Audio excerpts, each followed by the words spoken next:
Hello, everyone, and welcome to another episode of the True Blue Crime Podcast. My name is Dan, and as always, I will be your host for this episode. As I pick cases, I try to vary the location and time period of the cases. And while new cases are much easier to research, I don't mind going back into history every once in a while to see how things like crime, and then the police response, procedure, and tactics, and even the coverage of the events have evolved over the years. And I am willing to look into cases that fans or listeners suggest for me. So far, I haven't received any of those requests. So, whether you're one of my American listeners or international listeners, if you want to, I'll give you the contact information here shortly. Reach out to me. Let me know of a local case of yours or a case that you've been hoping that I would cover. And I'll start compiling a list of those cases and then cover them. But in the meantime, I just kind of jump around the country and around the world and then through time to find cases to cover. So today's case is one of those we're going to go back in history, and I think it's a good study in the development of a killer over time and how much an injury or illness can affect a killer's mindset. But before we get into the case, if you'd like to get updates about what the podcast is up to, please like and follow the True Blue Crime Productions Facebook page. More information can be found at the show's website at truebluecrimeproductions.com. And if you'd like to email the host directly, my email is truebluecrimeproductions@gmail.com. Now, if you can, please support the show via Patreon. Any donation level helps, and it will help ensure I can keep making free episodes of the podcast and expand the podcast in the future. Any donations will receive a shout out in a future podcast and a thank you message from the host. For no cost whatsoever, please rate and review the show on whatever platform you're listening to it on. Thanks so much. Without any further ado, let's dive into this episode of True Blue Crime. When people say the wheels of government move slow, no more proof is needed than the time it took to build the University of Texas. The school was first mentioned in 1827 when Texas was still part of Mexico. The Mexican Constitution promised its citizens to supply education at all levels, and while a university in the region was promised, the Mexican government failed to make any progress on the school. In 1836, Texas gained its independence from Mexico, and under their own Constitution of the Republic, the government once again promised a school, but after almost 9 years of talk, nothing was accomplished. Then Texas was annexed into the United States in 1845, and their new constitution left out the government's responsibility to provide education. And it would take around 13 years for the government to get around to addressing the issue. And just as it seemed progress was going to be made, money that had been set aside for building the school was diverted to fund military assistance in protecting settlers in western Texas from Native American attacks. And before more money could be raised, Texas joined the Confederacy and found themselves in serious debt at the end of the Civil War. It would not be until 1876 that the state was in a financial situation to fund a school, and the citizens of Texas would finally be on the path to higher education. Money and land was set aside, and in 1883, the University of Texas Austin was established. After 56 years and technically 5 governments, higher education had finally arrived in Texas. And the University of Texas Austin may have had an extremely long gestation, but it quickly grew into a highly respected research university. The school now has 7 museums, 17 libraries, and an observatory. Its alumni include 13 Nobel Prize winners, 4 Pulitzer Prize winners, and 155 Olympic medalists among its former athletes. But one student of University of Texas Austin is infamous for something much less celebrated. His acts in 1966 brought terror to the campus and to the country in a single day of carnage. This is the story of the University of Texas Tower shooting. Before we get to the day of the shooting, let's first dive into the life of the shooter. Charles Joseph Whitman was born on June 24, 1941 in Lake Worth, Florida. He had 2 younger brothers, and his parents were Charles and Margaret Whitman. His father was said to have been raised in an orphanage and would later become an authoritarian as both a husband and a father. It was said that the elder Charles demanded perfection from his family, and anything less resulted in severe abuse, physically, emotionally, and psychologically, to both his wife and his children. The younger Charles was said to be an extremely intelligent and polite child. An IQ test revealed that he had an IQ of 139, which is near genius level. He was an excellent student, but his studies were conducted under fear. Any amount of failure resulted in severe punishment from his father, usually in the form of physical abuse. Both of the Charleses would often go shooting together. His father had a love for firearms and marksmanship, a trait he passed down to his sons. They would spend a lot of time in the woods hunting animals together, and it was said that by age 16, the younger Charles could shoot the eye out of a squirrel.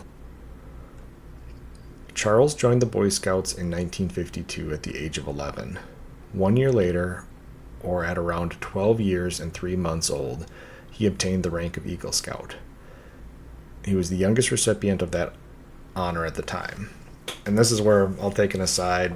I got my Eagle Scout in 1997, I think. I was 16 years old when I got my Eagle Scout, and I don't know what the requirements were like back in 1952. They probably were a little more lax, because I can't imagine there's a lot of stuff between when you join the Boy Scouts and getting your Eagle Scout badge. There's a lot of ranks. There's a lot of merit badges, required merit badges, and then a Eagle Scout project that you undertake before you can actually be considered an Eagle Scout. And for most scouts, it takes almost their entire time, roughly somewhere between 5 and 6 years in scouts to achieve it. Most don't, but those that do, again, it takes them most of their time. So to achieve it in roughly a year, either he did nothing else during this time, which we're going to find out isn't true. Either he did nothing else during this time and just focused on school and scouts, or again, maybe the requirements were a little more lax, but he definitely dedicated himself to obtaining this Eagle Scout. And again, to have done it in such a short amount of time and at such a young age, it either shows how dedicated and intelligent he was, or how oppressive his father was towards him getting this goal, or maybe it's a combination of both. And then, as I mentioned, this wasn't the only thing he was working on. While he was flying through the ranks of the Boy Scouts, Charles also became an accomplished pianist and began a large paper route to make money.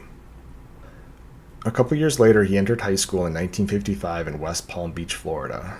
And shortly after starting school, he had saved enough money from his paper route to buy a Harley-Davidson motorcycle, which replaced his bicycle on his newspaper route. Charles was a moderately popular student in school, and 1 month before his 1959 graduation, he secretly joined the U.S. Marine Corps, purposely not telling his parents. He would go on to tell a friend that he joined the military because a month before he enlisted, his father beat him severely and threw him in the family pool because Charles had been out drinking with friends. Charles graduated 7th in his class and shipped off for basic training at Parris Island. His father soon discovered what had happened and tried calling members of the federal government to override his enlistment and return him home. The efforts failed, and Charles trained up before shipping off to Guantanamo Bay for his first part of his 18-month enlistment. It was actually a 5-year enlistment, but we're going to talk about how after 18 months he makes a little bit of a change here. Now, during that 18 months, the marksmanship skills that he honed as a child were highly lauded, and he earned his sharpshooter badge for high rifle marksmanship. This, however, is not considered expert, and his score was a 215 out of 250. Still, he was said to be proficient at hitting targets at distance and while on the move, which are two of the harder tasks in marksmanship. And despite what later media accounts would claim, he was never trained as a sniper in the military.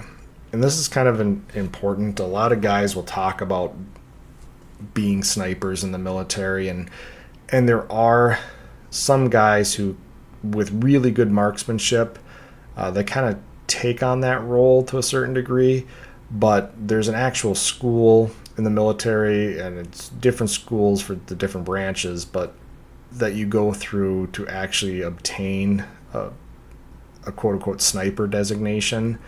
And in order to get into this school, first off, a 215 out of 250, I don't know what the Marine Corps what their marksmanship test consists of, and I don't know if it's changed since back in the early 1960s. It's very possible that it has.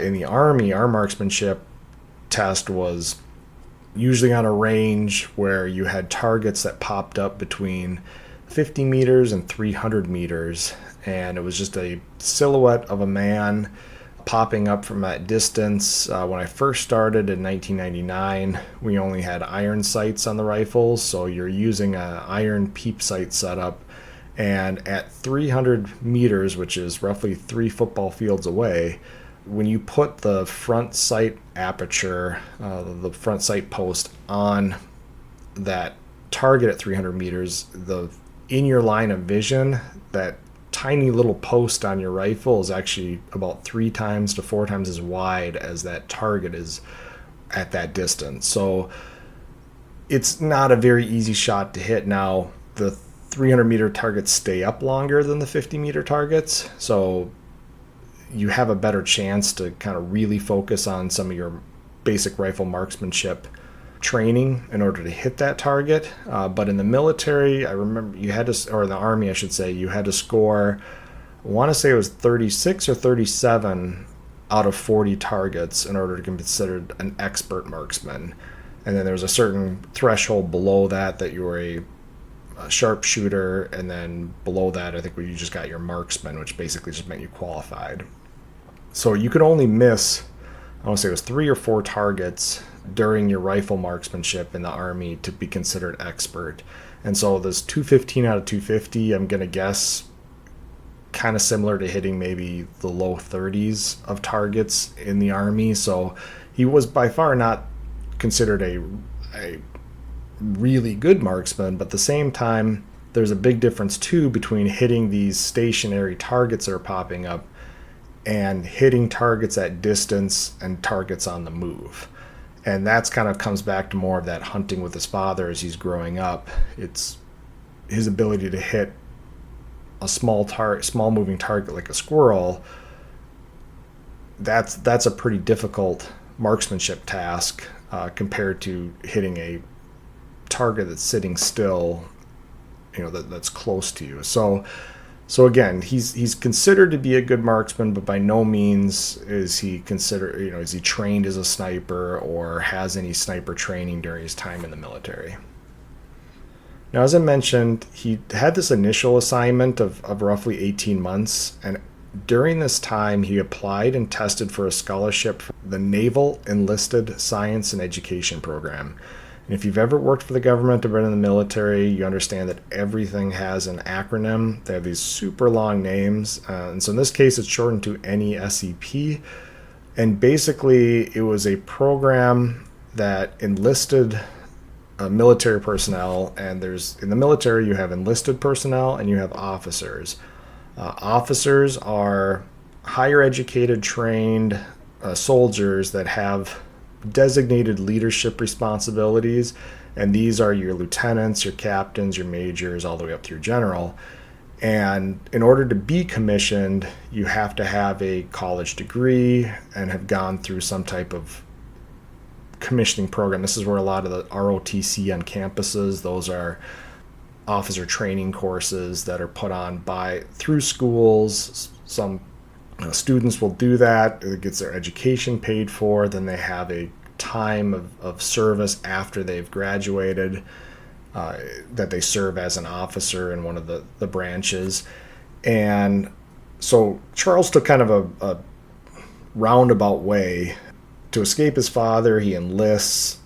And then once he's enlisted, he realizes with his intelligence level, he could probably be an officer. And as a part of his attempt to become an officer, he's going to get to go to college, which is going to be paid for by the scholarship program. He just has to apply and test, and he does score well in his exams and is accepted into the program. He first completes some prep courses at a school in Maryland before he was approved to transfer to the University of Texas, Austin, where he would pursue an engineering degree. And his time at the school started in 1961, and it was said he was initially a poor student, spending more time playing practical jokes and getting in trouble for gambling. In one case, he was caught poaching a deer and butchering it in the dormitory shower. And for this illegal act, taking the deer out of season without a permit, he was fined $100, or roughly what would be $1,000 today. And fellow students said he had a morbid sense of humor and often made strange remarks, once mentioning how he could keep an army at bay from a shooting position on the school's main clock tower. And oftentimes when 18-year-old or 19-year-old quote-unquote kids go off to college, they struggle with the freedom. They're used to that high school schedule. They're used to having their parents make sure they're getting their homework done, whatever it might be. So just a normal student often does struggle during that first year of college. However, if you look at Charles' situation, he's used to being under the boot of his father and living in that fear that if he fails, he's going to get physically or emotionally, psychologically abused, or all of the above. So this is the first time in his life, and he excelled in the military because, again, it's kind of like being under the boot of your father when you're in the military, especially basic training. Any mistake you made is going to be met with physical punishment. So he would have transitioned into that life from what he grew up with rather easily. But now when you go off to college, and this is the early 60s, there's a lot of freedom, there's a lot of free thinking, and this is something he's not used to, so he's going to make some bad decisions. He's going to kind of, experiment with life in general, I guess, at this point, and it's going to affect his overall studies. Also, during his spring semester at the school, he meets and falls in love with a woman named Kathleen Leisner. And because of his time in the military, he was 2 years her senior. And after only 5 months of dating, they announced their engagement. And then a month later, on August 17th, 1962, they were married on Charles's parents' 22nd wedding anniversary.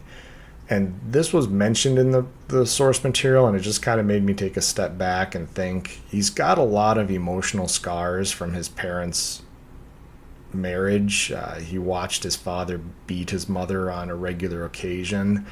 And so by no means was their marriage a poster marriage or anything that they want to replicate. And you would actually say later on that he was trying to actively avoid becoming his father.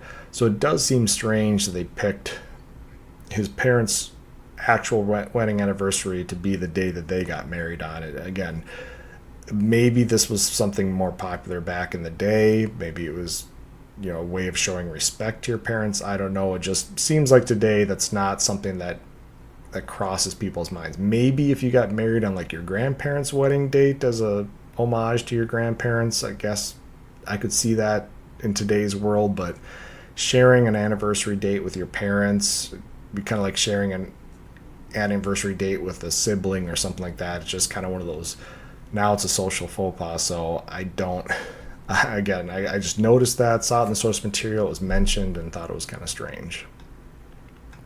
Now, the families appeared to approve of the young love, with Kathleen's family describing Charles as a handsome young man who was intelligent and aspirational. And then from what I could tell, Charles and his father must have at least made some form of amends, as there was no mention of animosity at the wedding.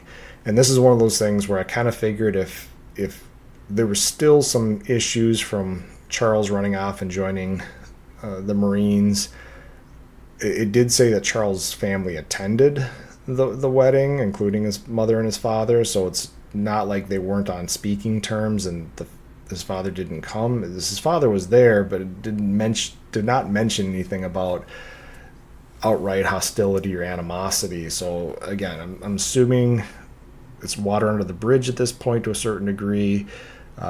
Everybody's supporting this young couple that's in love. And Charles was able to recover some of his grades from his poor start his freshman year, but it wasn't enough, and by the middle of his sophomore year, his scholarship was revoked, and he went back to serving his active duty time to finish his 5-year enlistment. So from what I understood, he signed this initial 5-year enlistment with the Marine Corps. So he was supposed to serve, 5 years in a Marine Corps unit, and he started that with 18 months in Guantanamo Bay. But then he applied for this program, and if he stayed in school, graduated with a degree, and went through the officer training course, he could become this officer in the military with an engineering degree. It was paid for by the school, and then usually I think it's somewhere between a 6 and 10 year commitment he would have had as an officer after he graduated college. So that was kind of the path that he thought he was on. And then all of a sudden, after a year and a half at school, going through this program, he's pulled back. So now he's got about 2 years left to finish his 5-year enlistment. And while serving the rest of his enlistment, 2 events happened that may have changed things for the young man. During a Jeep ride with a fellow Marine, the driver lost control and the Jeep flipped and went down an embankment. The other Marine was pinned under the Jeep, and Charles lifted the Jeep off the other man before collapsing into a coma. He regained consciousness and was released from the hospital after 4 days. However, it's likely he suffered a serious head injury from the accident. And I didn't read about the serious head injury. I'm just putting that in there because I just have to imagine that this is a military Jeep. They're likely not wearing seatbelts, so when it's rolled or whatever it did down this embankment, Charles was likely thrown from the Jeep, or at least inside the Jeep he's thrown around, likely hits his head because it said he was groggy but still able to lift this Jeep off of his fellow Marine, but then he collapsed. So my guess is, again, he had either a severe concussion or some type of serious brain injury that put him into this short-term coma. And then, as the military is, they're not the best when it comes to medical injuries. Basically, anytime that I was sick or injured in the military, the joke is that medics would just give you orange juice and 800 milligram Motrin and then send you back out. And whether it was military doctors or dentists, you often didn't want to go to one of these doctors or dentists because their whole job was just to get you back out as quickly as possible. So it's very possible that Charles had some serious and long-term consequences from this injury, but because he's in the military, he's not in the private sector, he probably was just told to suck it up and keep moving forward. Now, in July of 1963, Charles had obtained the rank of Lance Corporal, and likely because of his intelligence and his drive, he would have advanced into the role of a non-commissioned officer shortly after this. But he was caught gambling and loan sharking, and he received a summary court-martial under what's called the Universal Code of Military Justice, the UCMJ.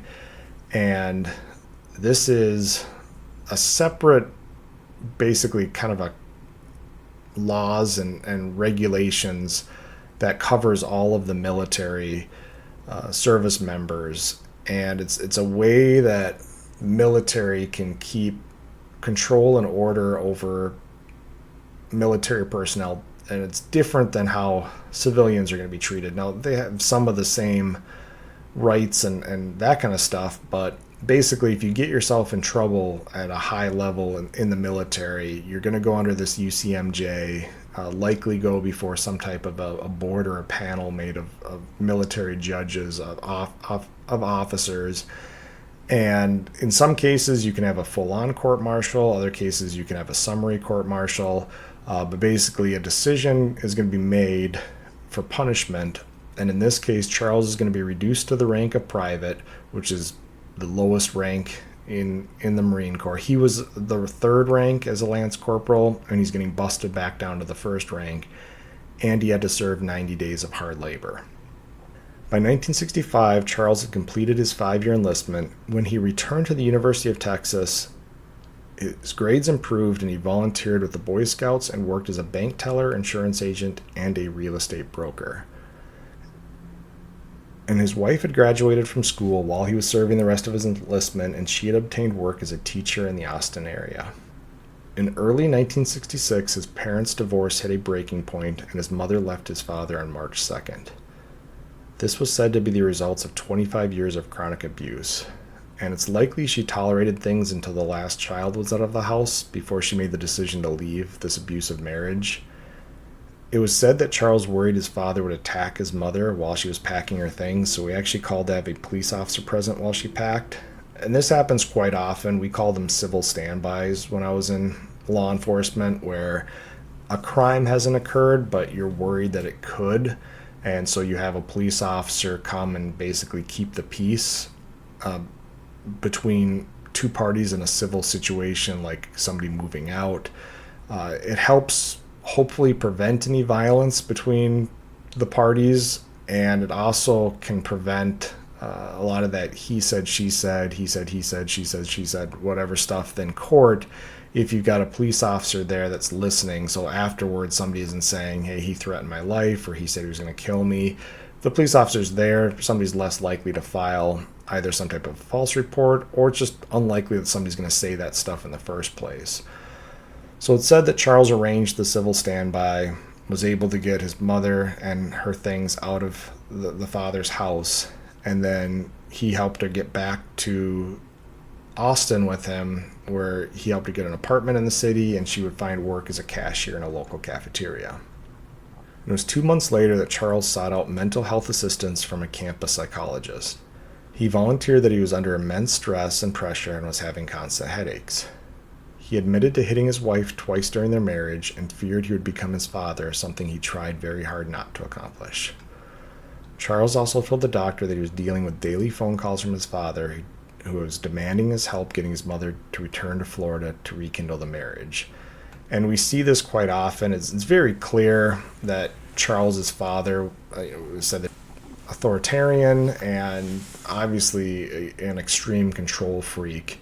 And when you have these people, they're so used to having complete and utter control in their life and over the people in their life. And when somebody leaves this situation and takes away that control, they are going to continue to try to control the situation. And in this case, it was calling his son daily to try to convince his son to convince his mother to move back to Florida. And it's at this point, it's reached a level of mental illness for his father. It's not excusable, but he just literally cannot control the fact that he has lost control, and this is all that he knows.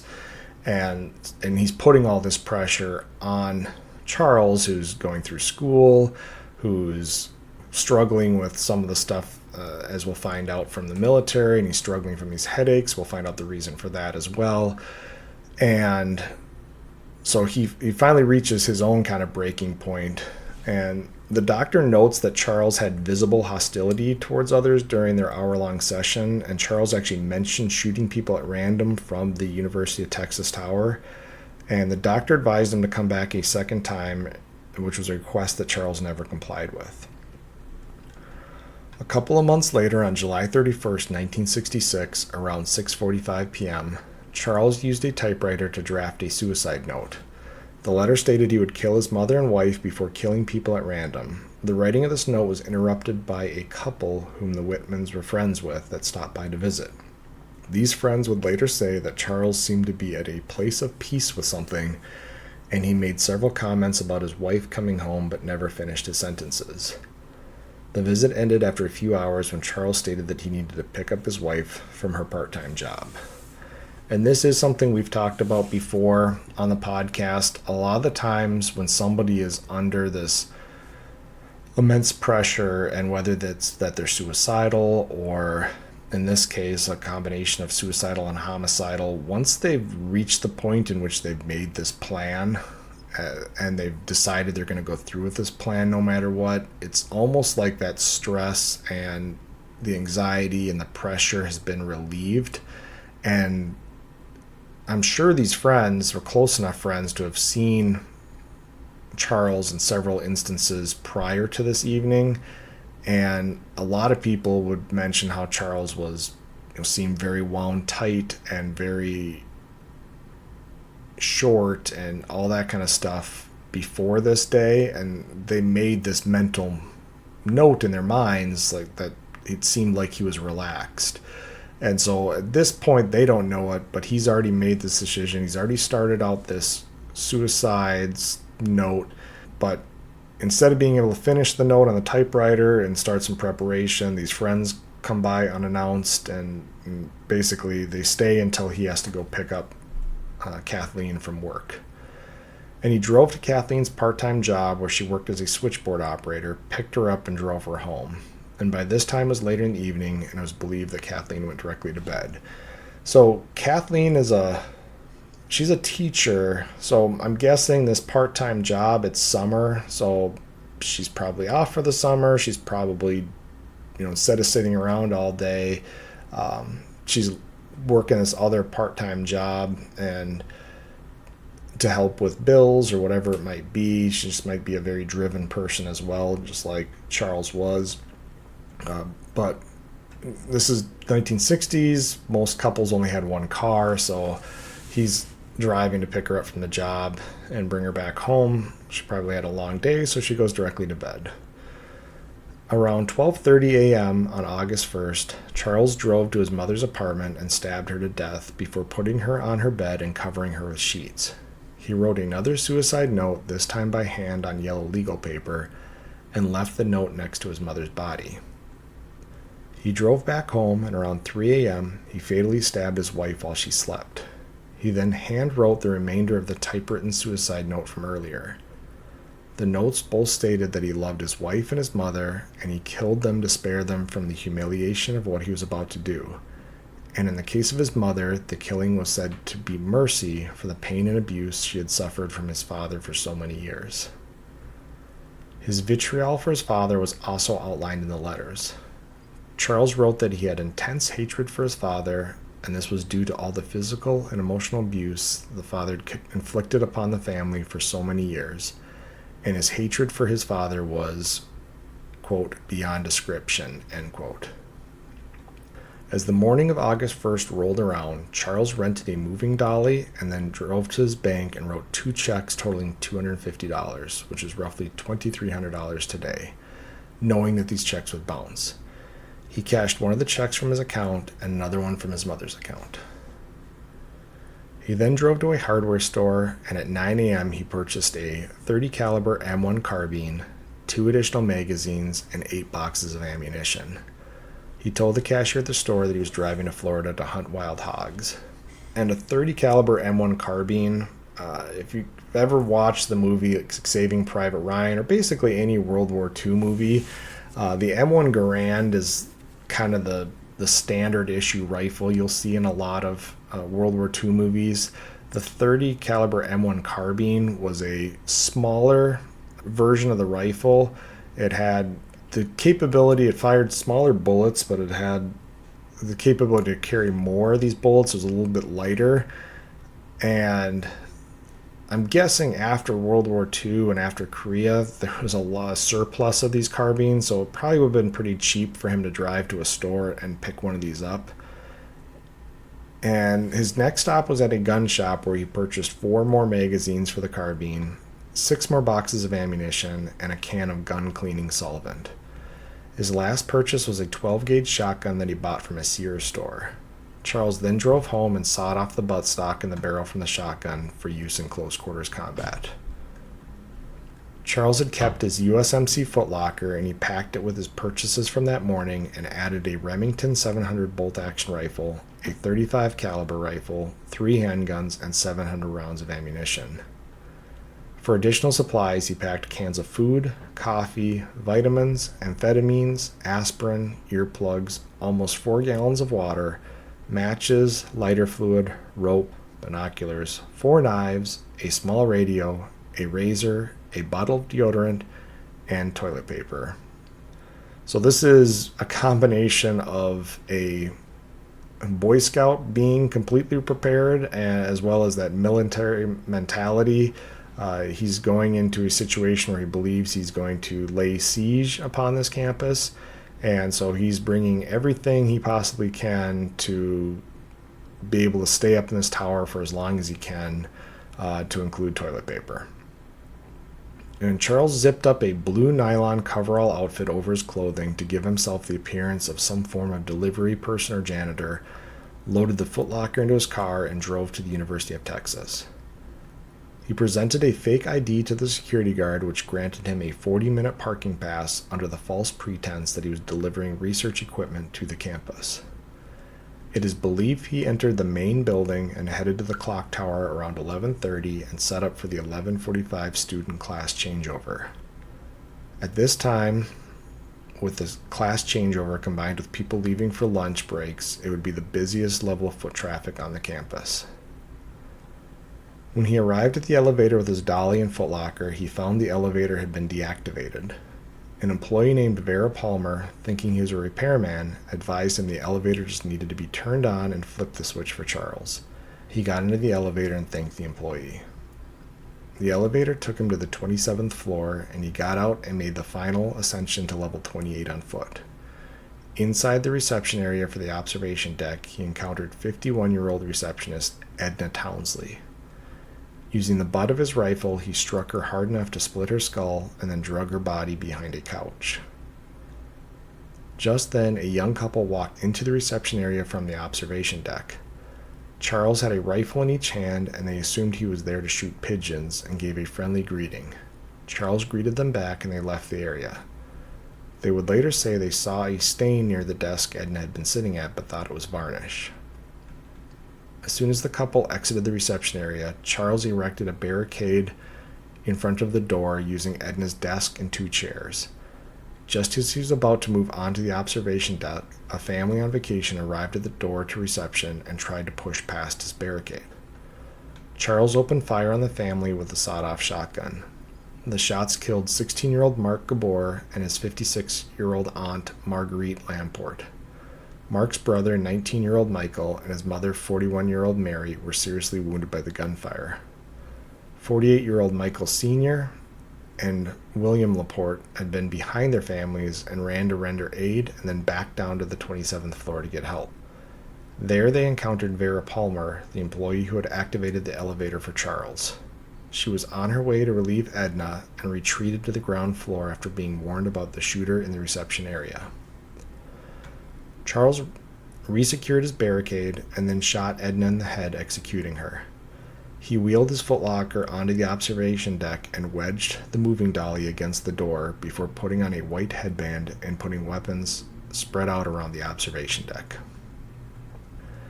At 11:48, Charles opened fire from his elevated position on the tower. He was 231 feet above the ground, and he had full range of sight over a large portion of the campus area in front of the main building. His first victim was an 18-year-old student and her unborn child of 18 months. The student would survive, but the unborn child would not. And the next victim was the student's boyfriend, with a shot from one of Charles' rifles ending his life. Charles continued to fire upon students, staff, and visitors during the first minutes of confusion and chaos. Many people thought the sounds of gunfire was part of a prank, and the people falling down and screaming were either doing it for some sort of dramatic purpose or a distasteful protest against the Vietnam War. It would take a few minutes for people to realize there was a shooter in the tower, and Charles used this time to kill and injure several more people. The University of Texas had no campus police department at this time, so a call was made to the Austin Police Department at 11:52 a.m., 4 minutes into the rampage. Several Austin PD officers and Texas Highway Patrol officers responded to the scene. Billy Speed, an Austin PD patrol officer, was one of the first to arrive. He took cover behind a columned stone wall that had a 6-inch space between the columns. A shot from Charles traveled through the space and struck Speed in the chest, killing him. And this is something we'll take a little aside here. I mentioned that Charles is 231 feet above this area, and there's a reason why anytime you read any type of military strategy book or you talk about a major battle, Gettysburg comes to mind. Everybody always wants the high ground, because if you've ever been in a situation where you're trying to either locate targets on the ground above you, or in this case take cover from someone who's at an elevated position, they have all of the advantage because their line of sight is looking down. And so you have to find an area of cover that is much taller than normal, provides either cover from completely from the top, and your ability to see that person because you're looking up basically underneath them is very, very limited. So Charles has the position of advantage here, and basically any amount of you showing a part of your body or a head out from cover, and he's, with his marksmanship skills, is able to hit it. And several of the other arriving officers took up positions of cover and began shooting back at Charles. They were all hoping to land a miracle shot or at the very least prevent him from shooting freely. This tactic did work, as Charles reverted to shooting out of drain holes at the base of the deck, severely limiting his lanes of fire. Charles was still able to inflict further injury and fatalities while being mostly impervious to the incoming fire from below. At this time, 40-year-old Alan Crum, a retired World War II tail gunner, operated a campus bookstore, and when he realized what was happening, he rushed to the tower to offer assistance. Upon arriving at the tower, he encountered a Texas public safety officer named William Cowan and Austin police officer Jerry Day. Cowan gave Crum a rifle, and the three men proceeded up the elevator of the tower together. Meanwhile, an off-duty officer from Austin PD named Mario Martinez lived near the campus, and upon hearing the shooting, he called into headquarters and asked how he could help. He was advised to go to the area around the school and help direct traffic away from the scene. When he arrived, he found this task was already underway, so he ran to the tower, and after arriving, he took the elevator to the 26th floor and encountered Day, Cowan, and Crum. Another Austin police officer, Houston McCoy, was directed to a series of underground tunnels on the campus by staff. He was able to navigate these tunnels to safely arrive at the main building and ascended the building and encountered the now four-man team on the 28th floor. When the men made it to the top of the tower, they came across the Gabor family. Michael Sr., still in a state of shock and anger over the death of his son and the shooting of his wife and other son, attempted to grab a rifle from the men to go after Charles. He had to be restrained by the officers, and the decision was made to turn off the elevator to prevent any other civilians from coming up the tower. Between the elevator and the reception area, the team came across the bodies of Mark Gabor and his aunt. Michael Jr. had been knocked unconscious during the initial encounter with Charles and was just regaining consciousness. The officers put Mary in a recovery position so she didn't drown in her own blood and moved on to the higher floor. Upon arriving at the highest floor, Crum, the only civilian, requested to be deputized before going into a shootout with Charles. Officer Martinez told Crum to consider himself deputized. They broke through the barricade and into the reception area, where they located the mortally wounded Edna. Crum was ordered to hold in place and keep his gun trained in one of the other entrances from the tower to the reception area, so Charles couldn't sneak around and attack them from behind. Martinez, Day, and McCoy entered the observation area just as Crum thought he heard footsteps from the shooter outside the door he was covering. He fired a single shot at the door, a shot that would end up distracting Charles into believing an attack was coming from that door. At around 1:24 p.m., roughly 90 minutes after the shooting began, Charles had his gun trained on the door Crum had fired at when Martinez and McCoy rounded the building and came upon him. Martinez opened fire with his revolver, but all of his shots missed Charles. McCoy, armed with a shotgun, also opened fire this time and aimed for a white headband Charles had put on before the shooting. McCoy's shotgun blast hit Charles in the head, killing him instantly. Martinez grabbed the shotgun from McCoy and ran up to Charles's lifeless body and shot another round of pellets into the body, striking Charles in the left arm. Martinez was then almost killed by friendly fire from below, as his silhouette was mistaken for Charles, with those on the ground unaware the shooter had been neutralized. While McCoy instructed another officer to notify dispatch over the radio that the threat was over, Crum grabbed a white handkerchief and waved it over the side of the tower to order a ceasefire. Media outlets, seeing the white flag, erroneously stated the shooter was alive and was surrendering to police. For a few minutes after the shooting stopped, people slowly came out from behind the areas they had been hiding for 90 minutes. A reporter would later say that no one talked or looked at each other, they all just stared blankly, as if they couldn't quite take in what had just happened. Charles was soon identified via his driver's license, and news media outlets all over the country blasted his name over the radio and TV. Charles Sr., upon hearing his son was the shooter, called Austin PD and gave them the addresses for both his son and his estranged wife. Officers responded to these locations and found the bodies of Margaret and Kathleen along with Charles's suicide notes. At the end of his shooting rampage, Charles has claimed the lives of 17 individuals, including his wife, mother, and the people he killed inside the tower before he opened fire on the campus.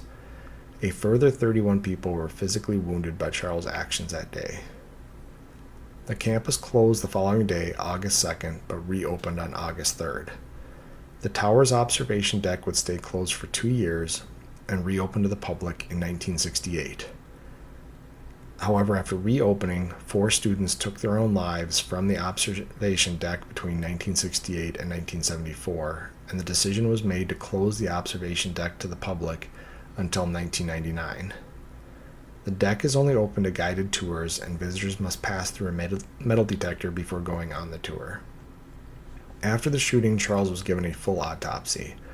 A malignant tumor, described as a glioblastoma multiforme, was found above his amygdala. While this is still disputed by experts, many believe the change in behavior, headaches, and ultimately the decision to commit mass murder may have been influenced by the rapidly growing tumor. The official autopsy report stated there was a large amount of necrosis of brain tissue around the tumor, and some experts argue Charles's anger and decision-making was influenced by this brain damage. And Charles's upbringing, combined with head trauma and the brain tumor, may have provided the perfect storm for what happened on August 1st, 1966. Under constant pressure and abuse from his father, Charles struggled to meet the demands of his life by both his own and others' standards. Having been raised to fear failure, he would have experienced difficulty in any amount of production that was less than perfect. Although he was an intelligent person, it was said that his weakest areas of study were in fields that were required to pursue engineering, setting him up for eventual life failure in either his studies or his career. Having achieved so much as a child while under constant tension from his father, he likely lacked the skills required to navigate some of the hurdles he faced as he grew older, and finally caved to the pressure he was under. While most people would just take their own lives, the combination of his oppressive upbringing, the trauma he experienced, and the influence of the tumor likely all contributed to his decision-making that day.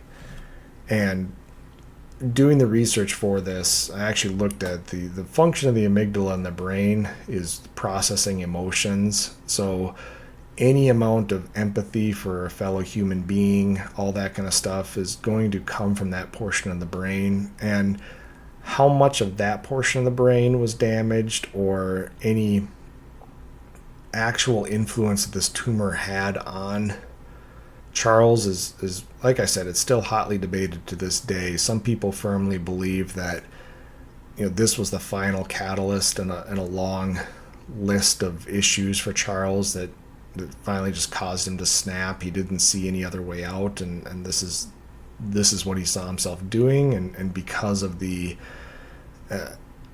lack of empathy, because of the tumor, he just didn't feel anything for any other humans at this point, and so his years of thinking about going up into this clock tower and shooting people just kind of became a reality for him, I guess, to a certain degree.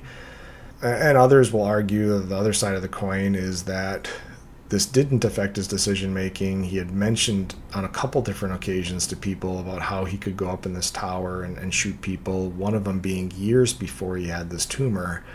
And so it's just possible that absent the tumor, he still would have done this. He still had enough issues mentally and from his upbringing that this was his his final calling card to the world. But like I said, I don't know if we'll ever get the true answer to why he did what he did, other than it was probably a combination of everything that he experienced in his life, and possibly including the influence from the tumor. The tragedy did create some change around UT Austin to include the formation of a campus police force and a student-wide medical care program.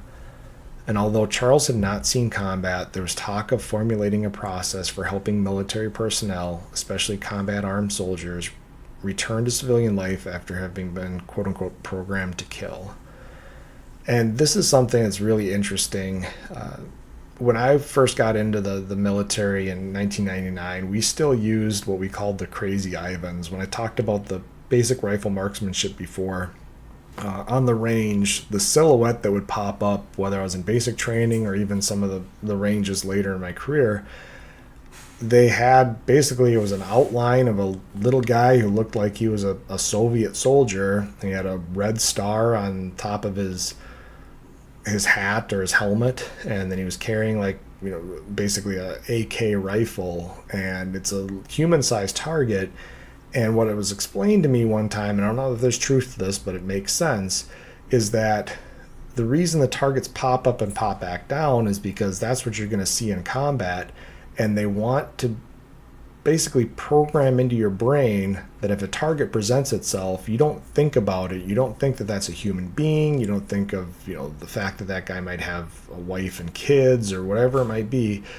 All you're thinking about is when something presents itself, it pops up, I shoot it, it goes back down. Like it's programmed. You spend weeks at the range in basic training. You spend time in your military unit at the range shooting targets to the point that it's a conditioned response where and the term quote unquote program to kill isn't far from what they're trying to do. They want to try to remove that human element where you're going to think about any of that thought process of what I'm doing or why I'm doing it, because freezing like that or thinking about that on the battlefield means potentially you're killed or someone else on your side is killed because of that hesitation. So they remove that hesitation, and they have ways to do it. But then the thought process is there's no way once these people are done, we've used them, they work through their enlistment, whatever it might be. Now we're going to release them back into society, but they have this quote unquote programming still in their brain that they don't think twice. The threat presents itself and they kill. And this is something we see with police officers too. There's a lot of work that goes into training police officers, and there's been a lot of talk about like shoot no shoot situations where you go through simulators. And I actually did this in the military too, but you'd go through a simulation where it was a pre-recorded video. You've got a laser activated weapon, and when whatever you see on the screen, you're supposed to react as if you are in real life. They'll show you a video, you're going into a domestic situation, and the woman's screaming at her husband, and then the next thing you know, she pulls a gun and points it at you. And of course, that's a shoot situation, so you're supposed to shoot her, and they'll track where your shots are going. Do you hit the husband? Do you hit her? All that kind of stuff. And then they'll say, okay, we're going to reset. They'll put you into that same scenario, but this time, as she goes to move away from the husband, she grabs a phone, or she does some other furtive movement, but it's not pointing a gun at you. And officers, especially young officers, will shoot immediately because they were just programmed to shoot the time before. They don't want to be behind the eight ball on this. Well, we see that same thing. If you don't train that out of people, if you don't train proper threat assessment, if you don't train all that kind of stuff, mistakes can happen, especially in high stress situations. And so the idea that the human brain has to be first conditioned to kill is accurate, because on a whole, most people don't want to kill other human beings. But then the idea that you have to then uncondition them and put them back into society with a respect for human life, especially their fellow civilian. Again, this event caused the military to talk about this, and I think this is still something that the military struggles with today, especially after everything the country has gone through in the last 20 years, is how do you deal with veterans with PTSD that have been programmed a certain way, and then now they're back into society and they're dealing with these issues, and they've got this quote-unquote programming. So it's a very still hotly debated topic, and this is 60 years after this has happened. So but we'll wrap things up here. Sadly, Charles Whitman's decision to take out his rage on innocent civilians has become an all too regular action in today's society. His actions back then caused a nationwide discussion about human violence in what some would say was more innocent times. Mass shootings are happening at regular intervals all over the world as mental illness and things like the 24-hour news cycle create an atmosphere for too many to aspire to be the next Charles Whitman. And that's it for today's episode. Again, I like to try to change things up a little bit. Different types of true crimes. Doesn't always have to be either stranger homicides or some type of intricate homicide plan. Doesn't always have to be something that happened in the last 10 years. And I like to kind of go all over the country. So we'll pick up tomorrow with a different take on true crime in a different part of the country. And but that's it. Thank you guys for listening. Stay tuned for future episodes, and feel free to write me at truebluecrimeproductions@gmail.com. You can also find me at True Blue Crime Productions on Facebook and support me via Patreon at True Blue Crime Productions. So that's it for today, guys. Thanks for listening. Talk to you later. Goodbye.